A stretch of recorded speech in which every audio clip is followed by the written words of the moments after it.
Bismillahirrahmanirrahim. Allahumma salli ala Muhammad wa ali Muhammad. Assalamualaikum ayuhan nabi wa rahmatullahi wabarakatuh. Assalamualaikum wa ala ibadillahis salihin. Assalamualaikum jami'an wa rahmatullahi wabarakatuh.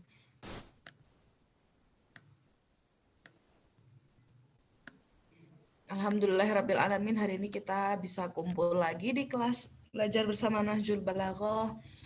Makasih banyak untuk ibu-ibu, untuk teman-teman, untuk kakak-kakak, adik-adik yang selalu setia menemani belajar bersama.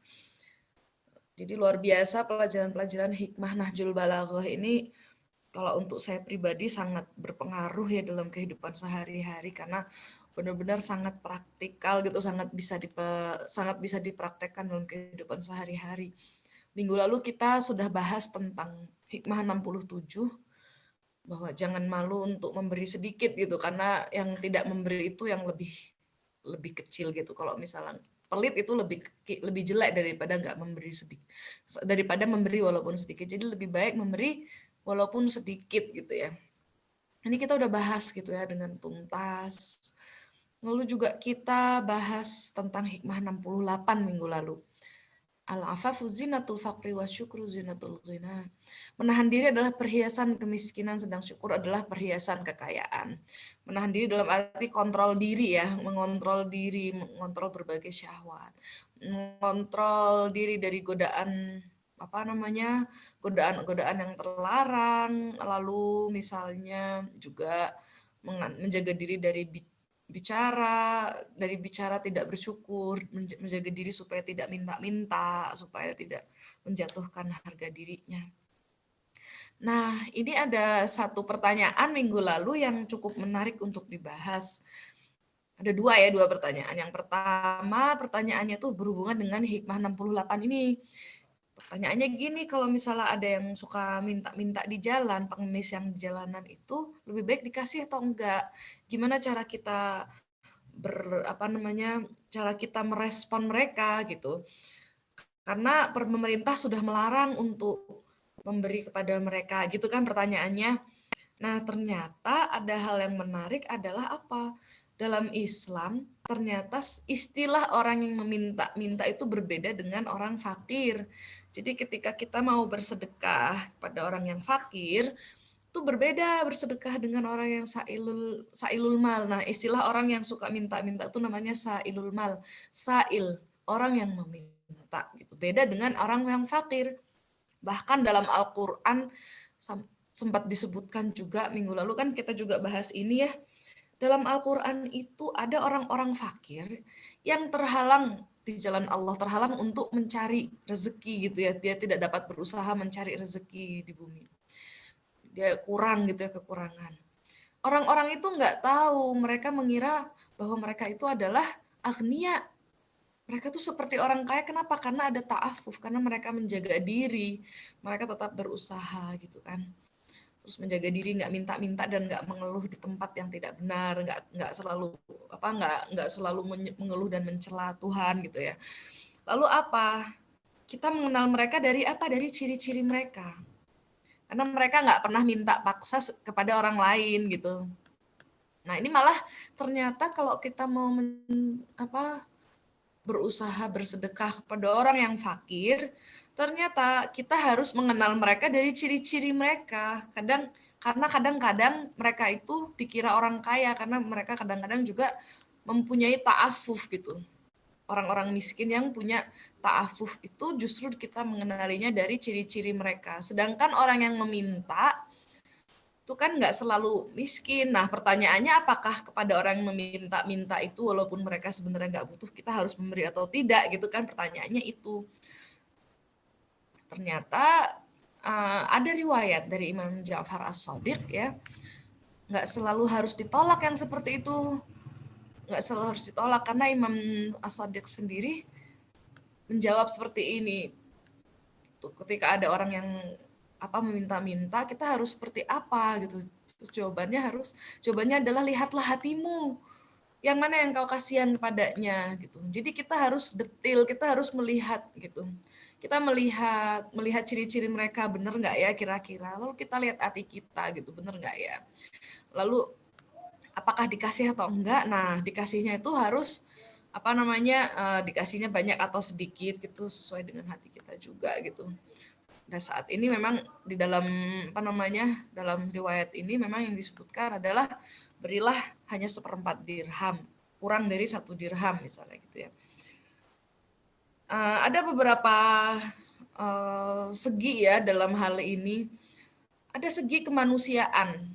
Dari segi kemanusiaan kita nggak bisa pukul rata, kita bilang semua orang yang minta-minta pasti nggak. Pasti orang kaya pasti menjadikan itu sebagai pekerjaan kemudian bisa dapat uang banyak dalam sehari-harinya. Nggak bisa kayak gitu. Bisa jadi memang ada orang yang benar-benar butuh gitu loh, yang sampai terpaksa harus minta. Kita nggak bisa pukul rata itu semua. Kita harus lihat-lihat ciri-ciri mereka.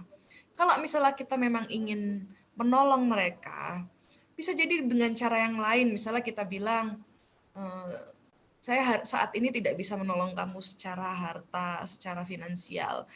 Yang bisa saya lakukan adalah menunjukkan kamu ke tempat yang ke yayasan misalnya gitu ya, yayasan yang mengurusi itu. Atau misalnya pokoknya dengan cara yang lain, misalnya memberikan makanan, kamu sekarang lapar atau enggak, saya kasih makan, kamu sekarang mau pulang enggak, saya antarkan, misalnya seperti itu.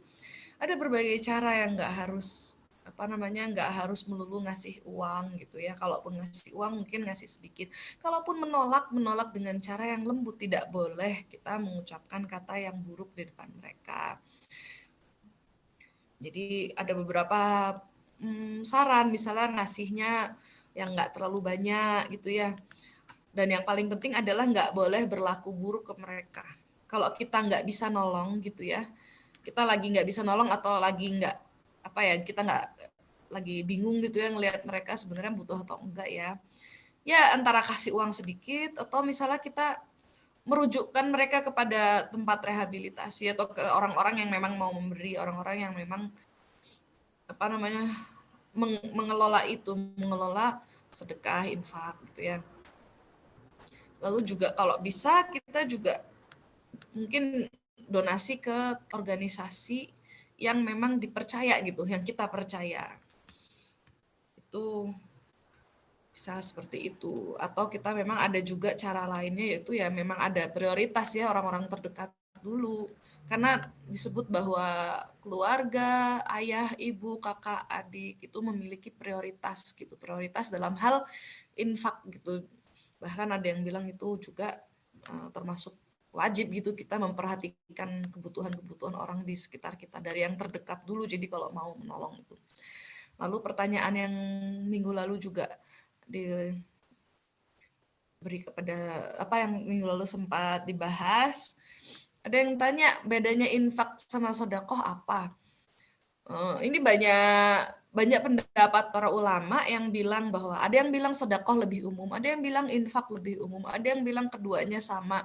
Tapi kalau kita mau mengenali apa bedanya itu seperti apa, kesamaannya di mana dan perbedaannya seperti apa, ya paling gampang kita lihat dari definisinya.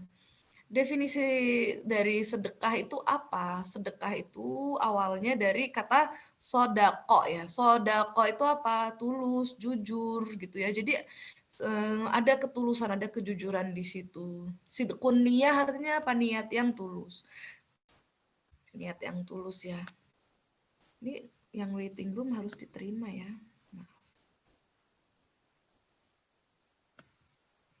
Nah, begitu. Jadi pertanyaan yang minggu lalu terjawab ya. Jadi sedekah itu apa? Sedekah itu apapun kebaikan yang dilakukan dengan niat mendekatkan diri kepada Allah gitu ya.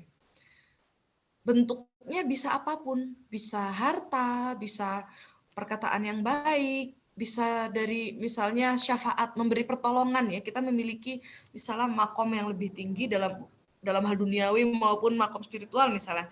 Memberi syafaat atau memberi pertolongan itu pertolongan apapun ya, itu merupakan bentuk dari sedekah juga gitu. Nah, terus ada juga dalam hal memberi musyawarah gitu ya, memberi pertolongan, misalnya orang curhat terus kita kasih pemikiran-pemikiran masukan misalnya gitu ya, karena misalnya ada kelebihan dalam ilmu kita atau kelebihan dalam pandangan kita. Kemudian dalam lidah berucap yang baik, kemudian dalam hal ilmu, dalam hal musyawarah.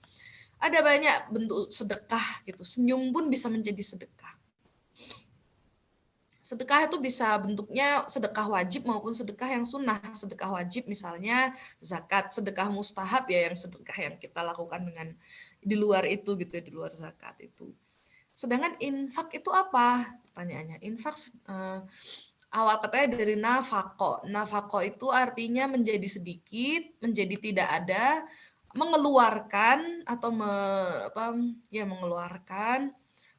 Ya intinya apa? Intinya ada berkurangnya harta, ada berkurangnya kepemilikan di situ. Entah itu tenaga, entah itu harta, ada yang berkurang dari kita yang kita keluarkan. Ada tenaga, ada uang, atau apapun itu ya, harta, apapun itu. Infak itu jadi ada sesuatu yang berkurang. Nah, ada yang bilang bahwa salah satu pendapat gitu bilang bahwa sedekah itu enggak infak itu enggak mesti niatnya fisabilillah, tapi kalau dalam Al-Qur'an tentu saja konteksnya adalah infak fisabilillah di dalam jalan Allah gitu ya, jalan Allah. Jadi perbedaannya apa antara sedekah dan infak? Kalau sedekah kita fokus ke niatnya. Semua perbuatan ma'ruf, ada salah satu salah satu hadis riwayat bilang bahwa kullu ma'rufin sedekah. Jadi semua yang ma'ruf itu adalah sedekah. Semua amal yang ma'ruf. Ma'ruf itu apa sih? Kebaikan yang seluruh logika orang akal sehat yang manapun gitu, orang manapun, orang biasa gitu ya, itu bisa menerima bahwa ini adalah sebuah kebaikan. Semua hal yang ma'ruf itu sedekah gitu. Semua hal itu bisa jadi sedekah. Semua hal yang ada niat kurbatan ilallah, ada niat mendekatkan diri kepada Allah. Sedangkan kalau infak apa? Kalau infak itu ada yang berkurang dari diri kita. Ada, misalnya kalau harta gitu, berarti dia ada pergantian kepemilikan sehingga kepemilikan kita berkurang saat itu. Gitu. Dan secara istilah gitu ya, yang terkenal gitu, kalau infak itu lebih ke harta ya. Lebih ke harta dan ada tujuannya. Ada tujuannya, ada proyeknya. Misalnya kayak Ayatullah Makarim Shirazi bilang kalau misalnya infak itu infak untuk hal-hal yang kebudayaan itu disebutnya infak, sedangkan tidak disebut dengan sedekah. Ada proyeknya gitu kalau infak itu, bukan hanya sekali memberi, tapi memberi dalam hal apa ya, kayak ada proyek fisabilillah itu apa, infak fisabilillah, ada jalan ke Allah, berarti apa? Misalnya fisabilillah dalam hal kebudayaan, dari jalan kebudayaan, dari jalan misalnya silaturahmi, dalam hal misalnya uh, memperhatikan kebutuhan orang-orang sekitar kita, keluarga kita, ibu bapak kita gitu. Itu infak. Infak, semua infak adalah sedekah gitu ya. Harusnya adalah sedekah karena ketika kita berinfak kita juga memiliki keinginan untuk mendekatkan diri pada Allah. Akhirnya kita bisa bilang bahwa ini merupakan sebuah ya pemahaman yang saling berkaitan lah, infak dan sedekah. Bahkan ada yang bilang infak dan sedekah itu sama saja.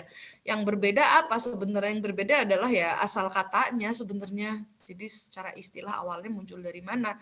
Yang paling beda ya tentu saja yang satu dari kata nafkah, yang satu lagi dari kata sodako. Yang satu adalah berkurangnya harta, berkurangnya kepemilikan. Infak itu kan berkurangnya itu untuk dikeluarkan di jalan Allah. Jadi ada tujuan mengeluarkan di jalan Allah.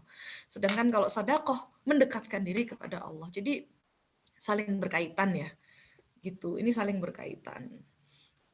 Jadi bahkan ada yang karena secara umum pada prakteknya ya infak dan sedekah itu orang bilang ya sama saja sebenarnya gitu.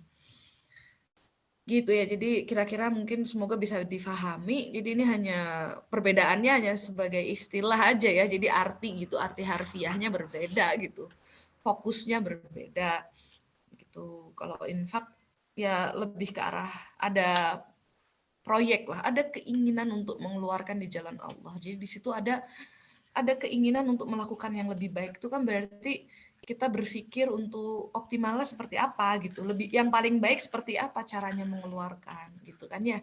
Jadi infak itu jadi intinya adalah berasal dari kata nafako jadi artinya mengeluarkan gitu, mengeluarkan, membelanjakan gitu ya. Kalau sodako artinya apa? Dari kata sodako gitu.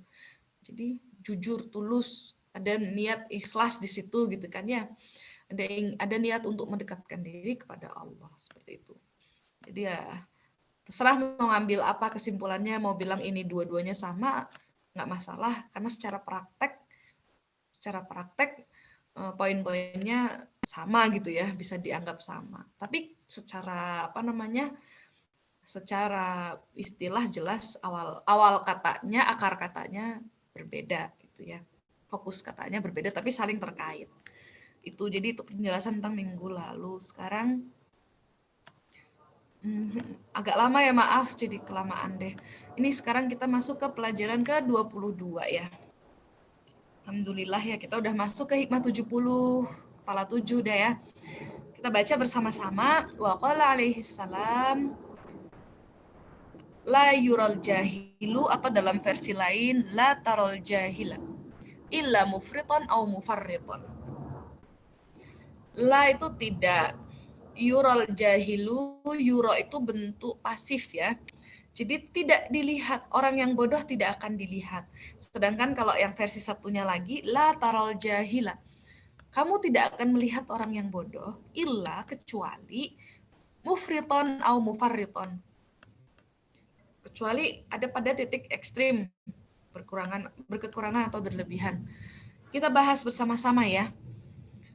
Jadi di sini ada dua versi. Versi yang satu bilang kamu tidak akan melihat orang bodoh kecuali mereka itu ekstrim, berlebih atau berkekurangan. Maksudnya ekstrim itu dalam arti dalam melakukan sesuatu itu pasti ada, kalau nggak kelebihan, kekurangan. Jadi dia nggak ada di batas yang wajar, nggak ada batas yang normal gitu ya. Normal dalam arti ya ada batas kan, batas yang normal yang bisa dianggap ini baik gitu, dia lebih dari itu atau kurang dari itu gitu ya. Kalau versi satunya lagi yural jahilu, tidak terlihat. Walaupun kita nggak ngelihat, mereka juga nggak akan terlihat di tempat lain gitu maksudnya ya. Maksudnya ya pokoknya namanya orang bodoh pasti akan terlihat gitu, terlihat berlebihan atau berkekurangan dalam melakukan sesuatu. Kita review sebelumnya, di pelajaran-pelajaran sebelumnya kita udah bahas kan tentang akil gitu ya. Akil itu apa? Akil adalah orang yang bisa berpikir, bisa menentukan benar baik, salah buruk, bertindak sesuai ilmu yang dimilikinya. Lalu jahil lawan dari akil. Orang yang bertindak tidak sesuai dengan pengetahuan yang dia miliki itu adalah orang yang nggak berakal. Kalau kita sudah punya ilmu tapi kita nggak bisa ngontrol diri kita tetap bertindak tidak sesuai dengan ilmu kita, itu kita belum masuk ke orang berakal gitu. Terus sedangkan jahil itu orang yang adalah kebalikan dari akil. Jadi orang yang nggak bertindak sesuai dengan pengetahuan yang dia miliki, itu adalah orang yang nggak berakal. Itu masuk ke kategori jahil. Orang yang nggak peduli pada ilmu atau kebenaran gitu ya. Bisa jadi orang jahil tuh punya IQ tinggi loh, bisa jadi. Tapi dia misalnya nggak peduli sama ilmu. Bisa jadi seperti itu. Jadi orang yang bodoh itu orang yang jahil di sini secara istilah, bukan orang yang IQ-nya rendah, bukan. Tapi orang yang nggak bisa ngontrol diri, orang yang bertindak tidak sesuai dengan ilmunya, atau orang yang cuek, nggak peduli sama ilmu dan kebenaran gitu yang ada di sekitar dia. Dia nggak peduli, dia cuek, dia ignorant lah, bahasa Inggrisnya ignorant gitu ya. Itu orang yang jahil. Jadi orang yang bodoh. Lalu kita bahas juga kata-kata apa, mufriton au mufarriton. Ini sifat orang bodoh, kalau nggak mufriton, dia mufarriton gitu ya. Mufriton atau ifrot itu masdar dari kata afroto. Sedangkan mufarriton berasal dari kata farroto. Tuh. Kemana ya ininya? Kayaknya di sini ada apa namanya?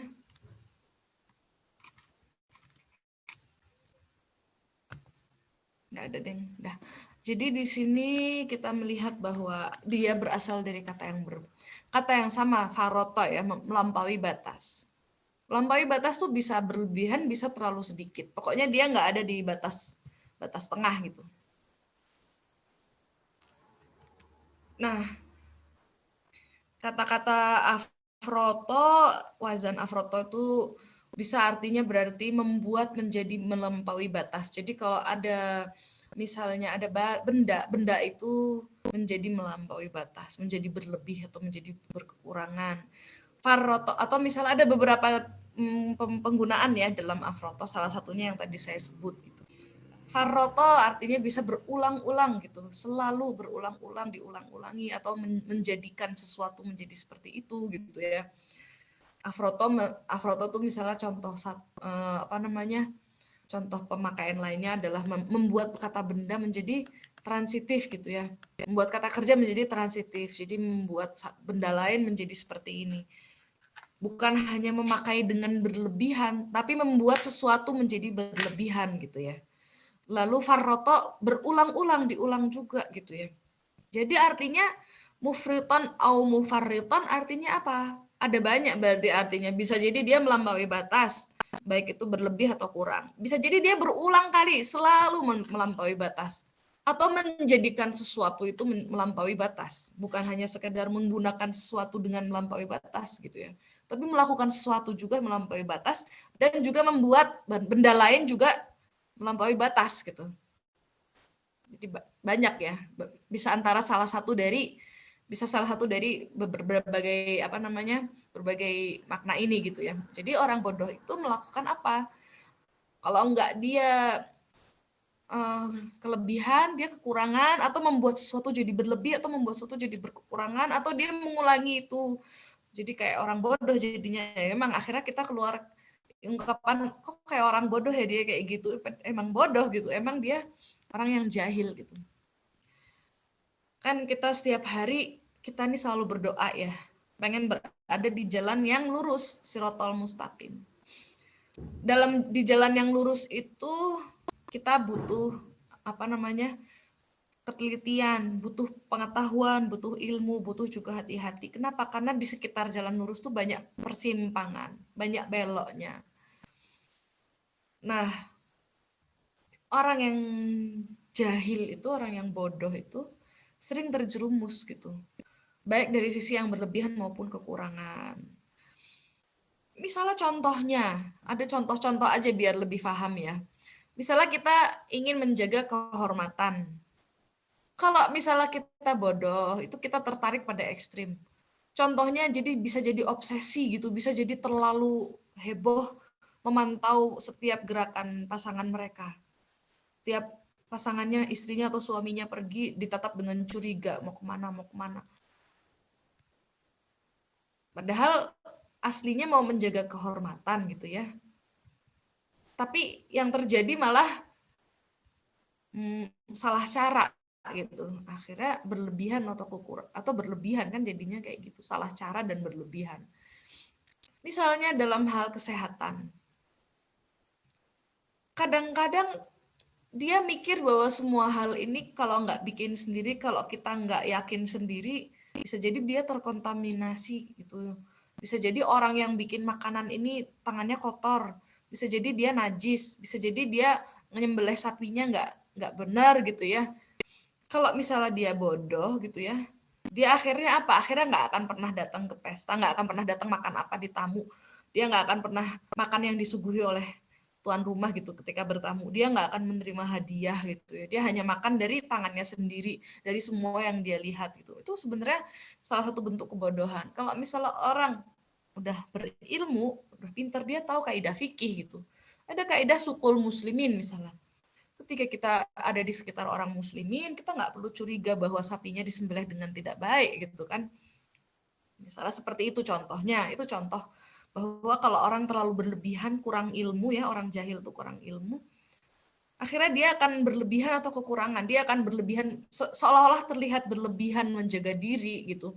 Misalnya orang jadi nggak mau makan, takutnya takut haram, atau takut misalnya takut kotor, takut sakit gitu. Akhirnya nggak pernah beli makan makanan di luar gitu, karena takut sakit, takut salah, takut misalnya pengolahannya nggak baik. Itu kan jadi contoh dari orang yang kurang ilmu gitu. Orang bodoh kurang ilmu atau nggak peduli sama ilmu, atau ya memang memang nggak berakal gitu ya, nggak bisa membedakan baik benar buruk salah gitu. Akhirnya dia kurang bisa menimbang sebenarnya yang cocok tuh seperti apa gitu cara hidupnya. Ada juga orang yang misalnya terlalu santai gitu ya, karena dia mikir, semua juga misalnya kita bilang yang tadi ada kaidah sukul muslimin atau kaidah misalnya kita kira-kira dia berbaik sangka aja lah dia bilang. Terlalu baik sangka sama orang juga terlalu baik sangka bahwa semua makanan pasti baik, pasti sehat, pasti diolah dengan baik, benar, syar'i semua gitu ya. Terlalu baik sangka dengan itu juga akan membuat dia terlalu santai jadi gitu. Jadi ya artinya apa? Ketika orang tuh tidak bisa menimbang, di sini kan menimbang ya, orang yang jahil itu orangnya nggak bisa menimbang benar baik salah apa benar salah baik buruk gitu kan ya. Lalu juga dia abai pada ilmu, kurang ilmu atau gimana. Itu akhirnya apa? Akhirnya dia akan kelihatan kalau nggak berlebihan ya berkekurangan, terlalu terlalu lebay gitu kalau bahasa bahasa anak muda ya, terlalu lebay atau terlalu nyantai gitu. Terlalu carefree gitu kalau bahasa carefree. Jadi terlalu nyantai atau terlalu lebay. Jadi kalau orang nggak bisa mikir, orang nggak bisa menimbang baik benar buruk salah dengan baik gitu ya, nggak bisa menimbang. Akhirnya dia akan terlihat pada kehidupan sehari-harinya dia berlebihan atau dia terlalunya ini gitu. Salah bisa dikaitkan juga ya dalam hal-hal keadilan dalam masalah moral gitu ya. Masalah moral tuh gimana? Misalnya gini, ada tafsir para ahli tafsir Nahjul Balaghah gitu ya. Jadi ini semua mau bilang bahwa ini luar biasa hikmah yang ini nih. Bukan hanya dalam kehidupan sehari-hari gitu yang seperti ini terlihat, tapi juga adalah masalah sifat manusia ya, moral gitu. Contohnya apa? Orang berani itu tengah-tengah antara nekat sama takut. Terlalu berani jadinya nekat, nggak berani jadinya takut gitu. Jadi dia antara di tengah-tengah di situ ya. Misalnya contoh dermawan ya. Dermawan itu sebenarnya ya bagus gitu, tapi itu batas tengah gitu antara kikir sama boros. Harus dia bisa mengatur antara kikir atau boros. Dermawannya sendiri baik. Itu juga berkaitan dengan hikmah 68 juga yang minggu lalu sudah saya bahas. Lebih baik ngasih sedikit, kalau nggak ngasih itu lebih jelek lagi gitu. Jadi lebih baik ngasih sedikit. Bukan kikir, tapi juga bukan boros. Jangan sampai jadi boros. Seperti pada ayat Al-Quran yang sudah kita bahas juga ya. Jangan jadikan tanganmu terbelenggu pada lehermu. Jangan juga engkau terlalu mengulurkannya, nanti kamu menjadi tercela dan menyesal. Jadi dermawan itu jangan terlalu bukan apa ya, nggak ada namanya terlalu dermawan ya. Dermawan itu sebuah sifat baik, sifat sangat ya sifat yang baik. Kita bilang kalau dia kurang bisa menghitung, kurang bisa mengukur, kurang bisa melihat kebutuhan itu sebenarnya seberapa, dia akan menjadi kikir dan boros gitu. Jadi dermawan tuh harus disertai dengan sifat bisa mengukur, bisa menghitung, bisa mengobservasi kira-kira kebutuhan kita seberapa banyak, kebutuhan orang yang sedang kita lihat kira-kira sebagaimana sebatas apa gitu ya. Lalu secara misalnya dari berbagai segi kita lihat yang cocok kita ngasihnya seberapa. Jadi kedermawanan itu harus disertai dengan apa? Dengan kemampuan untuk mengatur kira-kira jangan terlalu kikir dan jangan juga boros. Kira-kira jangan sampai mubazir, tapi juga jangan sampai nggak ngasih gitu. Jangan sampai pelit. Kedermawanan tuh harus dijaga dengan sifat-sifat lainnya sehingga kita tetap berada dalam batas moderasi, batas tengah. Gitu. Jadi keadilan di situ ya. Adil itu menempatkan sesuatu pada tempatnya. Harus sesuai dengan porsinya, sesuai dengan kira-kira kondisinya seperti apa gitu semuanya. Itu bisa dilihat lagi bagaimana cara berlaku adil, bagaimana cara menempatkan sesuatu pada porsinya yang tepat itu ya. Bisa dilihat lagi dalam hikmah ke 31 ya, tentang keimanan. Itu di grup WhatsApp juga sudah pernah baru aja di post ya sama Mbak Latifah, admin kita yang sangat baik. Itu tentang hikmah ke-31 ya. 31 tuh coba dilihat lagi bagaimana cara berlaku adil, bagaimana langkah-langkah menentukan batas tengahnya itu gimana gitu. Supaya nggak berlebih juga nggak kekurangan gitu. Yang tepat pada tempatnya seperti apa. Jadi kita balik lagi ke pembahasan kita ya. Jadi tadi itu apa? Jadi jangan sampai mufriton au mufarriton gitu, tidak berlebihan gitu. Kita jangan berlebihan, semuanya itu ada batasnya. Misalnya tadi keberanian itu batas tengah antara kedua, ya apa ya, kalau kelebihan tuh akhirnya jadi jelek semua. Misalnya kalau terlalu berani jadi nekat ya, itu kan buruk ya. Maksudnya kita kenalnya bahwa mereka itu sifat yang nggak terlalu baik ya, sifat yang bahaya gitu ya. Nekat kan berbahaya, lalu terlalu takut juga berbahaya gitu. Lalu apa? Kikir, boros, itu kan semua sifat negatif. Mubadir gitu. Mubadir itu apa? Ikhwanus syayatin gitu, ikhwanus syayatin. Apa? Saudaranya setan gitu, sampai disebut gitu kalau boros. Jadi dermawan itu kalau misalnya tidak menjaga batas-batasnya gitu ya, tidak menjaga batas-batasnya akan menjadi kikir atau boros. Jadi dermawannya harus tetap dipelihara seperti di hikmah ke-68, kedermawanan harus selalu dilatih, harus dipelihara, tapi harus dengan menjaga sifat-sifat apa? Yaitu menjaga batas moderasi di tengah, yaitu harus dengan ketelitian, harus dengan perhitungan, itu harus dengan observasi gitu ya. Harus dengan pengetahuan gitu. Butuhnya segimana, pantasnya segimana, layaknya segimana, itu harus dengan kebutuhan apa dengan ketelitian itu.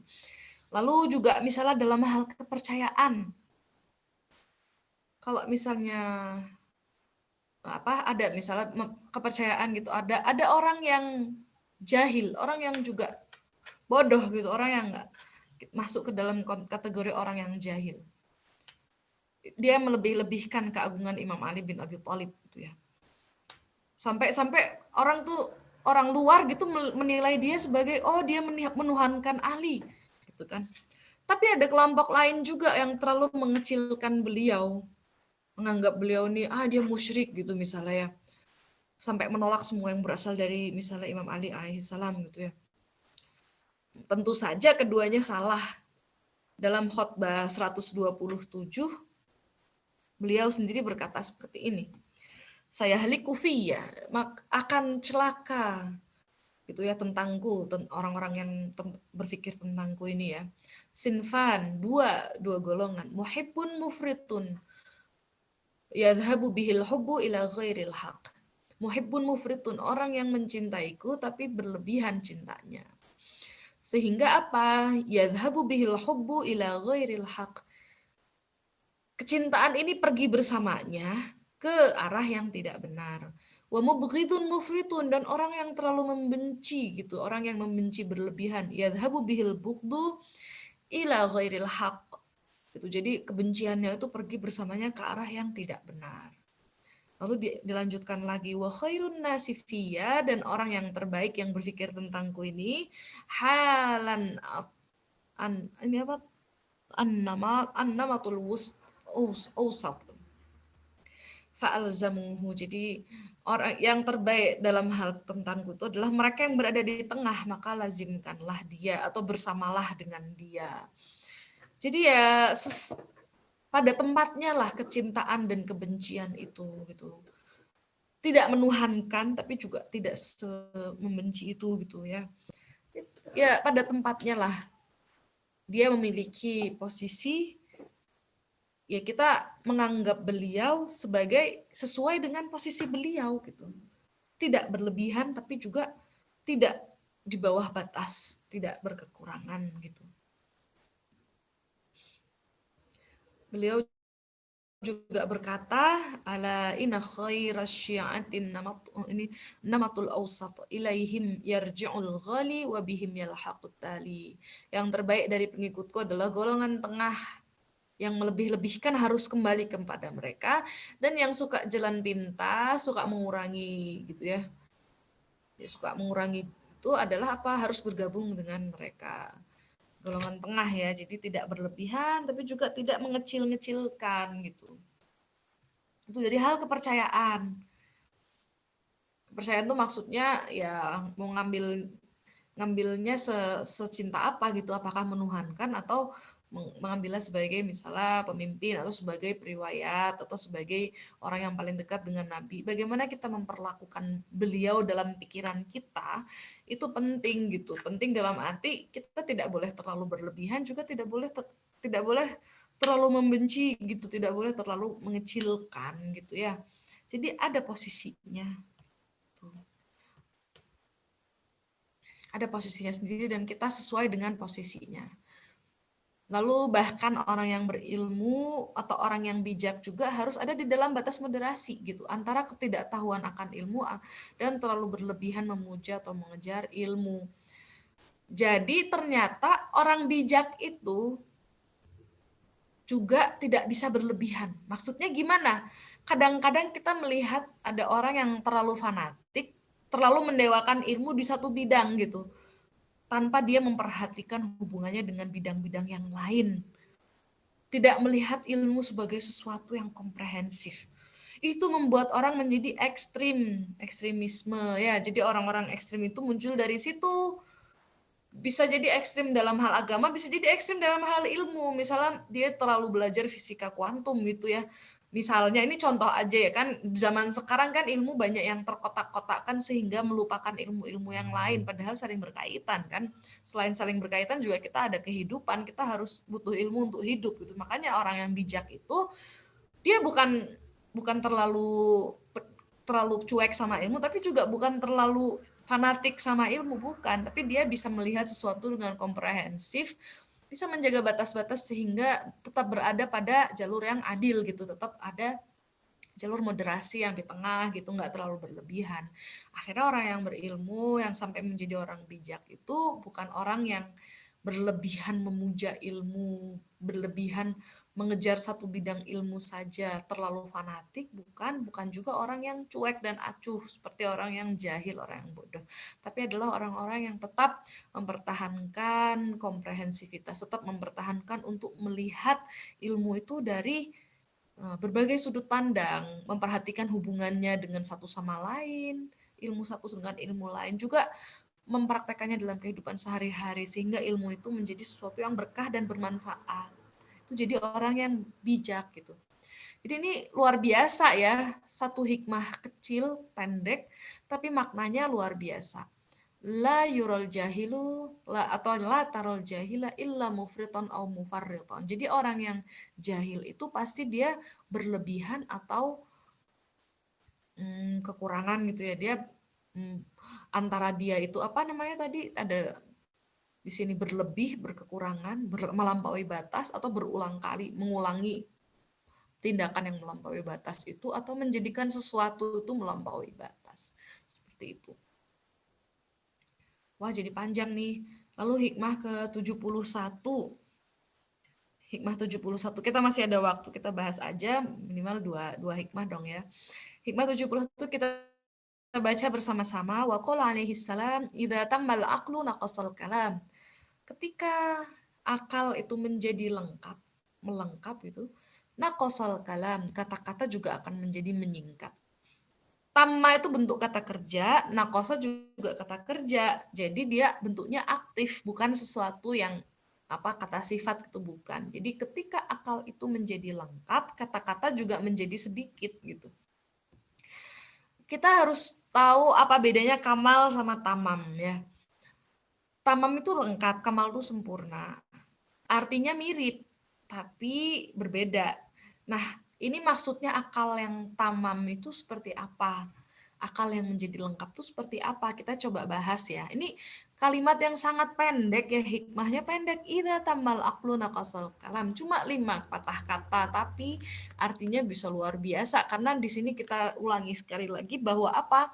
Pemilihan kata Sayyidina Ali alaihissalam sangat berpengaruh pada makna keseluruhan gitu. Jadi dengan kita menggali maknanya satu persatu, kata ini satu persatu, kita bisa melihat secara keseluruhan bahwa luar biasa gitu artinya gitu. Artinya itu bisa luar biasa luas gitu, bisa diartikan ke berbagai konteks gitu dalam kehidupan sehari-hari, dalam kehidupan modern kita juga bisa sangat erat gitu ya. Ini ada ayat yang sangat terkenal yang kita juga sering dengar, ayat terakhir ya, ayat terakhir diturunkan apa? A'udzubillahi minasyaitonirrajim. Al-yauma akmaltu lakum dinakum wa atmamtu 'alaikum ni'mati wa raditu lakumul Islam madinah. Hari ini telah aku sempurnakan, akmaltu di sini. Agamamu, bagimu agamamu, dan telah aku lengkapkan, atmamtu 'alaikum ni'mati. Jadi ada akmal tuh sama atmam tuh di sini ada kamal sama tamam dalam satu ayat. Artinya apa ya? Nah, kamal itu artinya sesuatu yang sudah jadi realisasi dari tujuannya. Sesuatu ada tujuannya kan biasanya. Tujuannya dia sudah sampai jadi pada tujuannya, sudah sempurna memperoleh tujuannya seluruhnya. Itu kamal. Sedangkan tamam artinya dia sudah sampai pada titik di mana dia nggak butuh sesuatu di luar dirinya. Kalau yang tidak tamam, artinya dia masih membutuhkan sesuatu di luar dirinya untuk melengkapinya.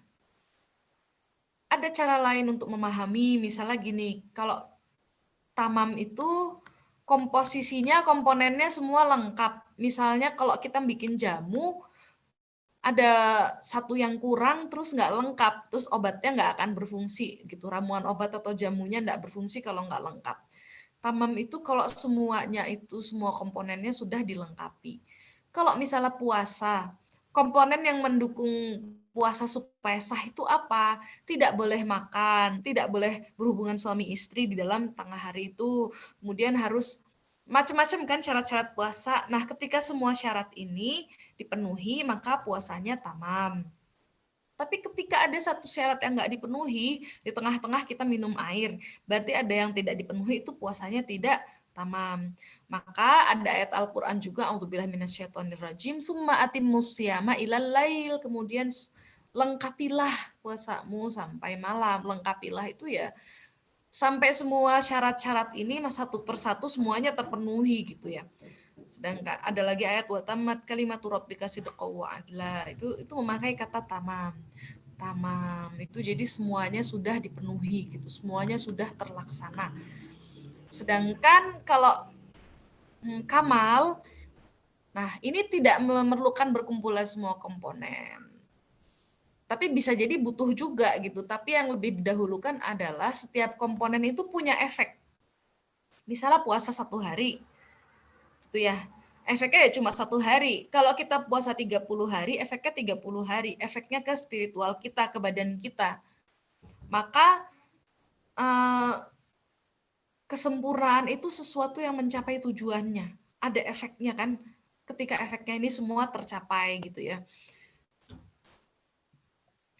Nah, di sini juga ada auzubillah minasyaitonirrajim. Faman lam yajid fasyamu thalathati ayyamin fil haji wa sab'atin idza raja'tum tilka asyaratun kamilah, dan ini adalah 10 yang sempurna. Jadi ketika tidak menemuinya maka berpuasalah 3 hari dalam haji dan 7 hari ketika kembali. Maka ini adalah asyaratun kamilah. Jadi dia untuk menggantikan salah satu rukun haji gitu ya, bukan rukun haji, pokoknya untuk menggantikan sesuatu, fungsinya di sini yang didahulukan asyaratun kamilah, 10 yang sempurna, yang efeknya ini sempurna. Jadi apa? Tamam itu sesuatu yang harus dilakukan semuanya, satu demi satu harus dipenuhi. Kalau misalnya semua komponen itu belum dapat gitu ya, belum lengkap namanya. Jadi tamam itu lengkap.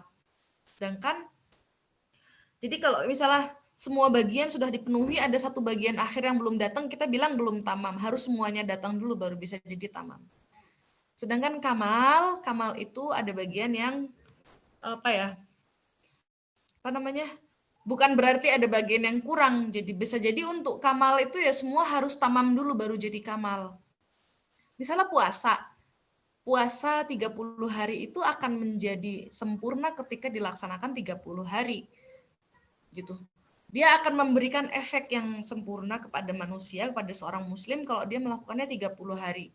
Kalau tidak dilakukan 30 hari, ya mungkin ada syariat-syariat lain, misalnya kalau sakit atau apa digantikan di hari lain dengan syariat pengganti-penggantinya gitu ya. Dengan semua syariat penggantinya, dengan fidyah, kafaroh, dengan qadha, dengan apapun itu, pokoknya puasa itu harus dilakukan dengan sempurna gitu syariatnya. Itu apa ya, bagiannya juga harus lengkap, harus tamam. Setelah tamam, masih ada yang dibutuhkan untuk mencapai kamal gitu ya. Jadi tetap harus sempurna. Kalau kita mau mencapai kesempurnaan akal, yang pertama harus kita peroleh apa dulu? Tamam dulu gitu. Harus lengkap dulu semua syariatnya kita lakukan. Baru kita bisa mencapai kamal, dan itu masih ada pekerjaan antara tamam menuju ke kamal. Ketika kita punya akal, akal itu apa sih? Akal itu kan kita dengan akal memahami makna, dengan akal kita menerapkan logika, dengan akal kita mengatur ilmu fakta, memeriksa keakuratan fakta, realitas kehidupan sehari-hari itu seperti apa. Dengan akal itu kita bisa mengubah atau membenarkan keyakinan. Kita bisa bilang iya ini benar, iya ini salah gitu ya. Iya ini bagus, iya ini jelek gitu kan berdasarkan berbagai macam informasi gitu. Dengan akal tuh kita mengatur semua itu gitu kan ya. Akal juga bisa kita bilang kekuatan batin manusia yang mengendalikan dan menahan keinginannya. Nah, ini apa komponen-komponen akal itu apa aja? Harus bisa memahami makna, harus bisa menerapkan logika. Itu komponen akal, harus bisa mengatur fakta-fakta di kepala kita gitu ya, bisa mengolah dan mengatur fakta. Harus bisa memeriksa keakuratan sebuah fakta gitu, sebuah kebenaran atau enggak. Harus bisa mengubah, membenarkan keyakinan, harus bisa mengendalikan dan menahan keinginan. Itu kan komponen dari akal.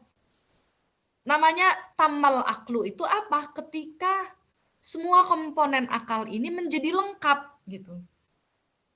Ini baru melengkapi ya. Setelah lengkap baru kita masih punya kerja lagi untuk menyempurnakan, untuk menyapai kamal. Insan kamil itu beda ya. Insan kamil itu beda dengan insan tamam. Akal yang tamam dengan akal yang kamal itu berbeda, sesuatu hal yang berbeda. Untuk mencapai kamal, untuk mencapai kesempurnaan, pertama yang harus kita capai apa dulu? Tamam dulu. Dan tamam ini sebuah usaha yang bisa dilakukan oleh manusia. Tasyri'i ya.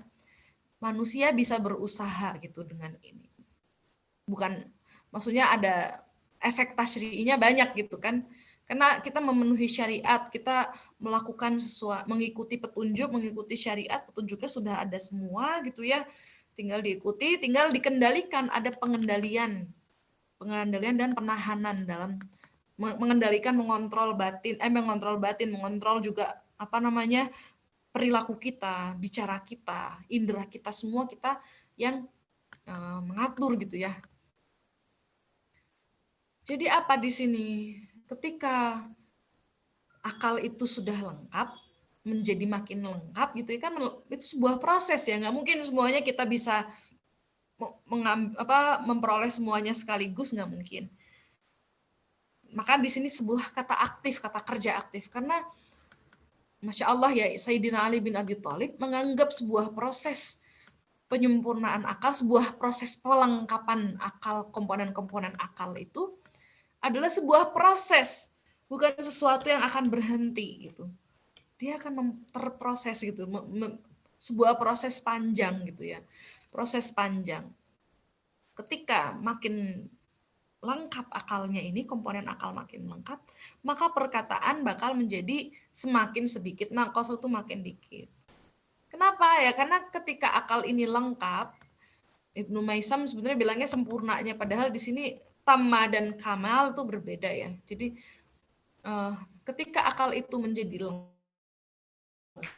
lengkap gitu ya, itu akan menyebabkan kontrol yang kuat terhadap jasmani, terhadap badan kita, dan bagaimana cara menggunakannya sejalan dengan pandangan-pandangan kita gitu, pandangan yang diinginkan, pandangan yang layak. Termasuk juga memperhatikan pembicaraan kita, tindakan kita. Nah, ini akan menyebabkan sedikitnya bicara karena akal akan membuat bicaraan yang tidak terkontrol, yang tidak teratur. Pasti harus melalui saringan akal dulu. Hubungan lengkapnya akal dengan sedikitnya bicara ada 3 sebab menurut Ayatullah Makarim Syirazi. Nah, ini seperti yang tadi ada definisi akal, bahwa akal adalah kekuatan batin manusia mengendalikan dan menahan keinginannya. Dalam bahasa Arab, unta tuh disebut uqal gitu ya, uqal berakal ketika dia apa? Ketika lututnya itu melarang unta tersebut untuk bergerak, itu disebut lutut yang uqal gitu. Lucu kan? Jadi dalam bahasa Arab ternyata dalam bahasa yang sudah lama gitu ya, sudah tua, ternyata ada sejarah bahwa bahasa pembentukan istilah gitu, ada istilah uqal. Lutut yang berakal adalah yang melarang unta itu untuk bergerak gitu, nggak sembarangan jalan. Ketika orang berakal, maka semua pembicaraan, semua tindakan itu bakal ditahan. Nggak semuanya langsung terucap atau terlakukan gitu semua. Bentar ya. Nah, karena mereka akan harus melalui fase perhitungan dan pertimbangan dulu gitu. Maka kata-kata akan menjadi lebih sedikit. Seperti kata-kata yang kita umum dengar ya, bahasa Inggris peribahasa think more and say less. Lebih banyaklah berpikir dan lebih sedikit berkata. Jangan banyak omong, kerjain aja gitu. Lebih gitu ya kalau bahasa Indonesia, jangan banyak omong, kerjain aja lah, pikirin aja. Nah, kata-kata yang sebenarnya hendak diucapkan, yang harusnya diucapkan itu biasanya sangat jauh lebih sedikit daripada kata-kata yang terucap gitu. Banyak hiasannya, banyak lebih-lebihnya. Kadang kita tujuannya mau ngomong A gitu, mau ngomong sesuatu, tapi ketika kita ngobrol sama orang, akhirnya yang diomongin bukan cuma A, akhirnya ngalor ngidul gitu. Kalau bahasa Jawa ngalor ngidul, akhirnya kemana-mana ngomongnya. Nah, kemana-mana ngomong tuh kadang banyak mengundang keburukan gitu. Akhirnya orang yang bijak bakal lebih banyak diam dan bicara hanya pada waktu yang tepat, bicaranya juga hal-hal yang tepat aja. Juga orang yang bijak pasti akan tahu bahwa dosa-dosa terbesar berasal dari lisan. Jadi dia akan sedikit bicara untuk menghindari konsekuensi dari dosa-dosa. Lalu juga kalau terlalu banyak bicara itu akan membuang-buang tenaga dan waktu. Terlalu banyak curhat, kalau curhatnya nggak pada orang yang tepat, nggak pada waktu yang tepat, nanti kita akan terlalu capek curhat gitu kan ya, terlalu banyak gosip, terlalu banyak curhat. Gosip apalagi ya, gosip kan gibah ya, nggak boleh gibah ya. Lalu juga kita baca beberapa hadis yang menguatkan ini gitu ya. Ya kita juga harus latihan ya, apalagi saya pribadi, saya harus latihan. Saya ngerasa sangat sulit gitu ya untuk menahan bicara gitu. Tapi memang pembicaraan itu, lisan itu dosa paling banyak ada dari lisan gitu. Kita baca hadis dari Imam Ali alaihi salam, iyyaka wa fudulal kalam fa innahu yuzhiru min uyubika ma batana wa yuharriku 'alaika min a'daika ma sakana. Iya kawa fudulal kalam, berarti apa? Hati-hatilah terhadap melebih-lebihkan pembicaraan. Fa innahu, maka sesungguhnya yuzhiru min uyubika ma batona. Yuzhiru, dia akan menampakkan min uyubika dari aib-aibmu ma batona yang tidak terlihat. Jadi kita punya kelemahan, kita punya aib yang nggak kelihatan karena kita pengen bikin bumbu-bumbu untuk cerita kita, akhirnya aib-aib kita malah kelihatan, malah tersingkap. Kesalahan kita malah tersingkap malah kelihatan, oh ini malah kelihatan bohongnya, malah kelihatan salahnya, malah kelihatan kalau ternyata dia juga buat salah gitu ya. Itu karena kita mau melebih-lebihkan pembicaraan. Kita mau menghiasi pembicaraan kita. Kita mau bikin cerita kita lebih berbumbu dan lebih sedap didengar atau lebih banyak dramanya, akhirnya malah apa? Malah apa namanya? Aib-aib kita yang tersembunyi malah bakal tampak di situ. Dan apa? Satu lagi, dengan pembicaraan yang terlalu banyak dihiasi, seru-serunya lebih, kita nganggap kalau kita banyak bicara, kita tahu topiknya seru, malah apa ya, bikin apa, yuharriku alaika, menggerakkan atasmu min a'daika masakana, dari musuh-musuhmu yang sebenarnya masih sakana, masih diem, masih sembunyi. Sakana itu masih diem ya, masih mati. Jadi ya tadi malam saya, ini pengalaman pribadi lah ya, tadi malam saya baru ngobrol gitu sama teman karib saya, guru saya juga dia. Beliau tuh bilang ini loh, kamu sendiri yang bikin membuat musuhmu gitu. Tapi saya pikir-pikir, oh ya memang benar. Kadang kita terlalu banyak mengeluarkan pembicaraan, kadang kita terlalu membuka kehidupan kita. Kita terlalu banyak bicara, karena dengan bicara itu malah jadi seru kan. Akhirnya dengan bicara, musuh kita yang datang ke kita, kita sendiri yang menciptakan masalah kita sendiri. Karena apa sebenarnya? Awalnya adalah karena dari lisan. Jadi kita jangan, bisa jadi banyak masalah itu munculnya dari lisan. Ya kita harus mawas diri ya. Kita coba lihat masalah-masalah yang ada di sekitar kita tuh munculnya dari apa sebenarnya? Dari lisan yang nggak terjaga tuh banyak sekali gitu. Nggak, ya memang nggak mesti dari situ, tapi banyak yang dari lisan tuh muncul. Ketika kita ngobrol gitu sama orang, Lalu kita pengen ngobrol dengan seru, ketika dia nanya ke kita pengen jawab dengan terlihat asik, terlihat seru atau apa. Fudul itu kan melebih-lebihkan, apa melebih-lebihkan atau apa namanya menghias-hiasi, membumbui cerita, membumbui perkataan kita, pembicaraan kita. Itu akan menjadi senjata makan tuan, akan menjadi bumerang untuk diri kita sendiri. Antara dia akan memperlihatkan aib-aib kita yang tersembunyi, atau dia akan mendatangkan musuh untuk kita, menggerakkan musuh yang tersembunyi untuk kita. Musuh jadi tahu kalau misalnya kita lihat orang-orang sekitar, kita belum tahu orang itu seperti apa, ternyata dia suka uang misalnya atau suka memanfaatkan orang, terus kita membuka sedikit tentang kehidupan kita, nanti kita dimanfaatkan oleh dia, menggerakkan hati mereka, padahal mereka aslinya nggak pengen mencelakakan atau apa, karena mereka memang tergiur dengan misalnya dengan uang atau dengan apa, dengan kita membuka, membongkar cerita kita sendiri gitu ya, nggak hati-hati dalam berbicara, ya dia menggerakkan musuh-musuh yang tersembunyi. Jadi kalau mau bicara jangan bicara yang nggak perlu, bicara seperlunya aja. Kalau nggak perlu membuka tentang diri, nggak usah cerita banyak-banyak tentang diri kita. Dalam hadis dari Rasulullah Shallallahu Alaihi Wasallam, Inna rajula la yatahaddatsu bil hadits ma yuridu bihi su'an illa liyudhika bihil qaum yahwi bihi ab'ada minas sama. Sesungguhnya seseorang tuh kadang bicara dan ia nggak punya niat buruk. Dia cuma pengen bikin orang tertawa karena kata-kata dia. Tapi karena itu dia malah jatuh sejauh jarak langit dan bumi. Itu seperti yang tadi saya cerita gitu. Kadang kita cuma pengen ngobrol aja supaya ada tema pembicaraan, kita ngobrol yang seru atau gimana. Tapi akhirnya jadi senjata makan tuan, jadi bumerang untuk diri kita sendiri yang menciptakan masalah kita sendiri yang akhirnya jadi repot, karena dengan bicara orang jadi tahu, dengan pengetahuan itu orang jadi banyak keinginan gitu kan terhadap kita. Misalnya seperti itu tuh hanya contoh-contoh aja, bisa jadi ada contoh lain yang lebih baik atau berbeda dengan yang saya ucapkan gitu ya. Tapi secara intinya adalah ketika kita berbicara jangan berlebih-lebihan, sesuai dengan keperluan dan kebutuhan aja. Lalu ada hadis min husnil islamil mar'i tarkuhu ma la ya'ni. Dari ciri-ciri kebaikan Islam seseorang adalah ketika dia itu meninggalkan apa yang tidak memberi manfaat bagi dia, yang nggak ada urusan. Dia itu jadi meninggalkan apa yang nggak ada urusannya sama dia.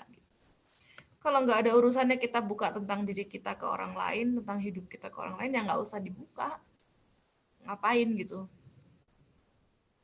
Jadi ya memang saya pribadi harus mawas diri, harus memperbaiki diri, bahwa banyak sekali apa namanya kekurangan saya, bahwa apa ya, kita nih terlalu mudah untuk bercerita, kita ini terlalu mudah untuk curhat, terutama perempuan-perempuan gitu ya kan gampang curhat ya.